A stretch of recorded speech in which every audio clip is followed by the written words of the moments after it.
Pessoal, deixa eu começar com uma frase que sozinha já diz muita coisa sobre o momento que a gente está vivendo no planeta agora. O presidente dos Estados Unidos, Donald Trump, declarou que os Estados Unidos vão ficar com a Groenlândia de um jeito ou de outro. E ele disse isso de forma bem direta e sem rodeios, tá? Afirmou que até preferiria um acordo, que seria mais fácil, mas deixou claro que se não houver acordo, os Estados Unidos eles vão agir. E aí veio o argumento que ele repete com frequência, né? Se os Estados Unidos não tomarem a Groenlândia, ou a Rússia ou a China vão tomar. Agora, antes de qualquer julgamento, quero te convidar a fazer algo comigo. Vamos olhar, a partir do olhar geopolítico, não como uma frase isolada, o que isso representa? Porque um presidente falar de um jeito ou de outro, ele está sinalizando algo muito mais específico no vocabulário do poder internacional, o chamado interesse vital, um tema extremamente pertinente para as questões geopolíticas. Quando uma potência define algo como interesse vital, dificilmente recua sem tentar tudo antes. Então vamos à grande manchete do dia.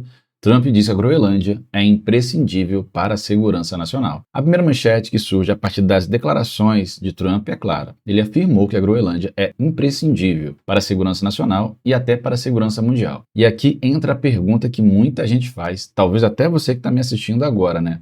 Mas por quê? O que tem naquela ilha? Por que a Groenlândia ela se tornou tão importante? A resposta não é simples não, tá? Mas dá para explicar de forma um pouco mais direta. A Groenlândia, pessoal, ocupa uma posição geográfica, olha como a geografia é importante, extremamente sensível. Ela fica entre a América do Norte e a Europa, muito próxima de rotas do Ártico, exatamente o caminho mais curto entre os Estados Unidos e a Rússia. No mundo da defesa moderna, isso importa demais, tá, galera? Bastante. Porque hoje segurança não é só ter tanque, soldado, ter míssil. Segurança é detectar antes, é reagir antes, é interceptar antes. E quem controla os pontos estratégicos no norte do planeta, minimamente ganha tempo.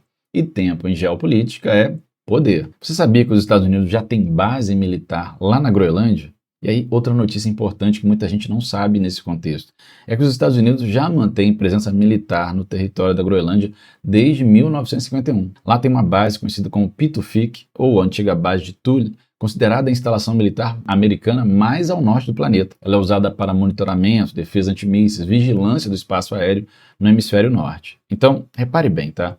Os Estados Unidos já estão lá. E isso torna a pergunta ainda mais intrigante e mais interessante. Se os Estados Unidos já têm base, já têm acesso militar e já operam na região, por que agora falar em tomar a Groenlândia? A resposta está no tipo de controle no que se quer exercer sobre aquela área, tá? Ter uma base militar é uma coisa, ter controle político pleno é outra. Liberdade total de decisão, domínio estratégico, sem depender de acordos com aliados, é outra completamente diferente, a verdade é essa, tá?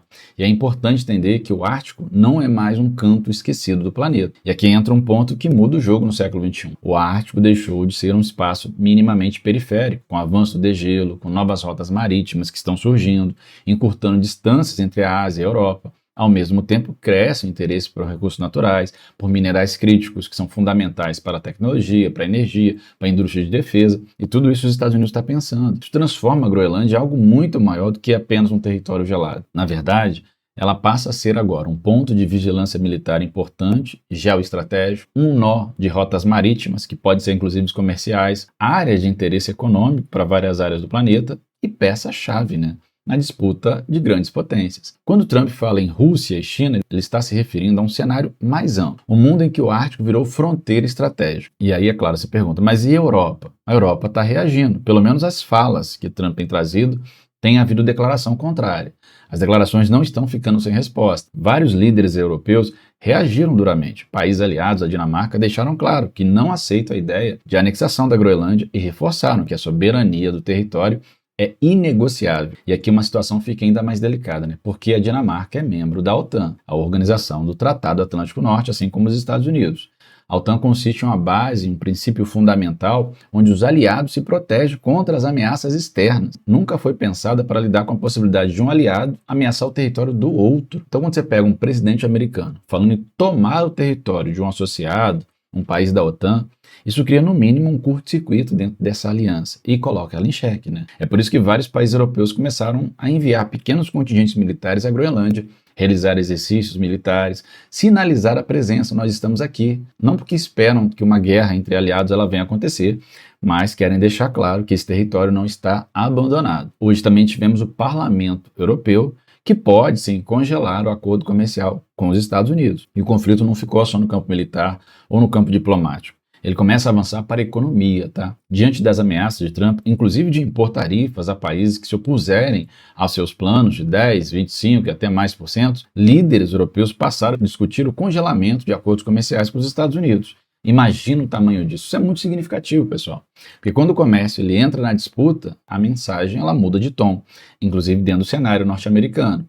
Tarifa, nesse caso, não é política econômica normal, é um instrumento de pressão geopolítica. É como dizer, se você não aceitar a minha posição estratégica, eu te atinjo economicamente. E quando isso acontece entre Estados Unidos e Europa, o mundo inteiro presta atenção. E a Groenlândia, pessoal, ela está se preparando para esses cenários extremos? De certa forma, sim, tá? Enquanto as grandes potências trocam declarações, a Groenlândia vive um clima de tensão, meio sem saber o que fazer. Recentemente, o primeiro-ministro do território afirmou que considera improvável uma invasão militar, mas não descartou completamente essa possibilidade e pediu, sim, que a população esteja preparada para emergências. Isso minimamente mostra algo muito importante. Mesmo que a guerra seja improvável, o medo político já está produzindo efeitos reais sobre a população. A Groenlândia tem cerca de 57 mil habitantes, depende fortemente do subsídio, do dinheiro da Dinamarca, tem infraestrutura limitada.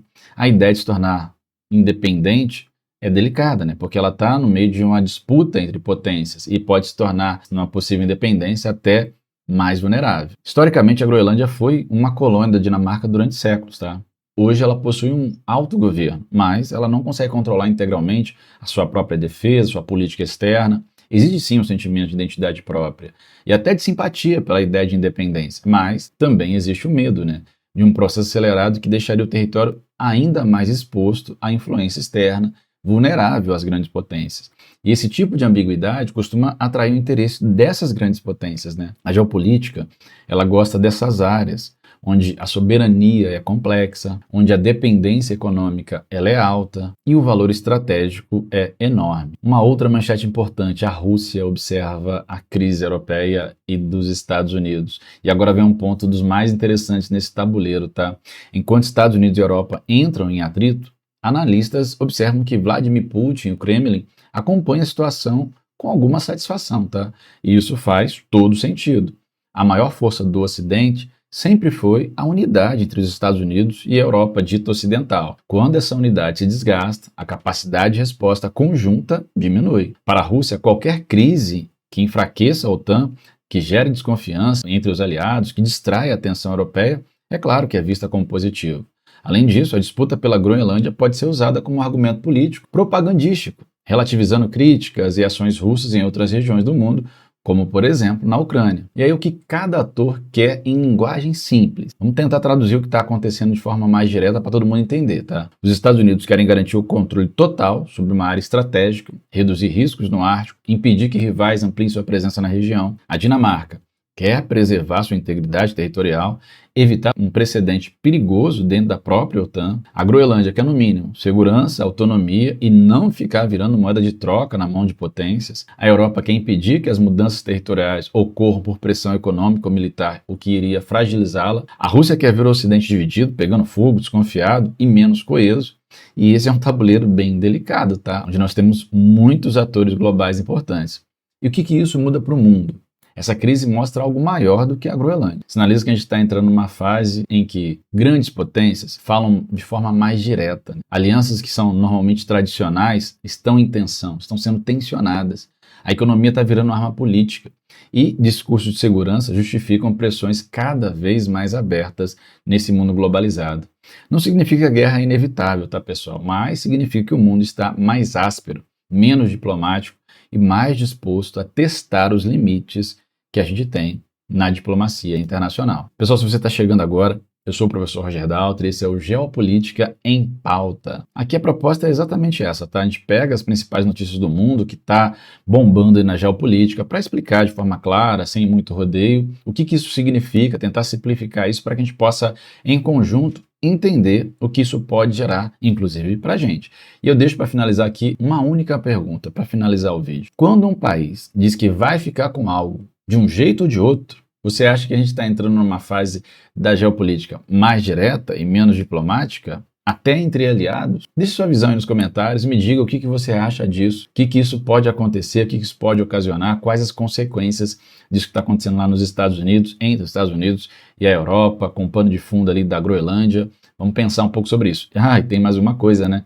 A China está observando tudo isso e pode ser a grande beneficiária de toda essa tensão e situação, principalmente no acordo bilateral com a União Europeia. Bora pensar nisso, lembrando que o Brasil também acabou de assinar, em conjunto com o Mercosul, um acordo comercial com a União Europeia, e tudo isso, de alguma forma, interfere nesse jogo de poder tão importante e interessante. Se você gostou do conteúdo, já sabe, aquele convite importante que eu ainda não fiz. Deixa o like, comenta, compartilha e se inscreve no canal para não perder análises como essa que sai aqui quase todo dia, sempre que possível. A gente vai trazer aqui, tá? Obrigado e até a próxima.